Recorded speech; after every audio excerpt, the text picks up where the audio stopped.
آج بڑے لوگ ہیں جو وظیفے پوچھتے ہیں اللہ کیسے راضی ہوگا. بتاؤں وظیفہ آپ کو.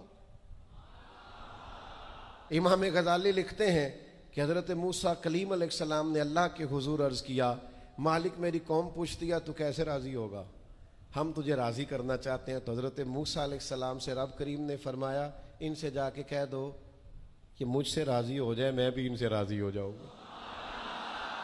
یہ اپنے رب سے راضی رہیں, جو رب ان کے لیے فیصلہ کرے.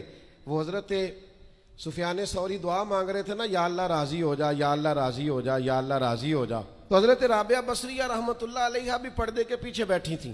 تو جب انہوں نے بہت زیادہ اس دعا پر اصرار کیا نا, یا اللہ راضی ہو جا, تو پردے کے پیچھے سے بول پڑی, کہنے لگی سفیان اب کچھ اور نہ مانگے اللہ سے, آگے نہ چلے.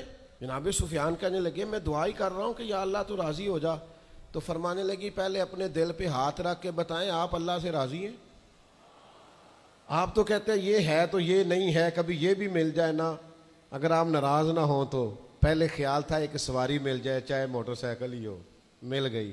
اب بڑے پریشانی ہوتی ہے, کبھی 4 ٹائروں والی ہوتی نا, وہ بھی مل گئی, دے دی, طلب ہی یہ تھی. اب خیال آتا ہے کبھی تھوڑی سی بڑی مل جائے نا, وہ بھی مل گئی. اب جن کی ذرا گاڑیاں اونچی ہیں ٹائر چوڑے ہیں وہ پریشان کرتے ہیں, تو بندہ تو روک ہی نہیں رہا کہیں. تو حضرت کلیم سے رب نے فرمایا ان سے کہو مجھ سے راضی ہو جائے میں بھی ان سے راضی ہو جاؤں.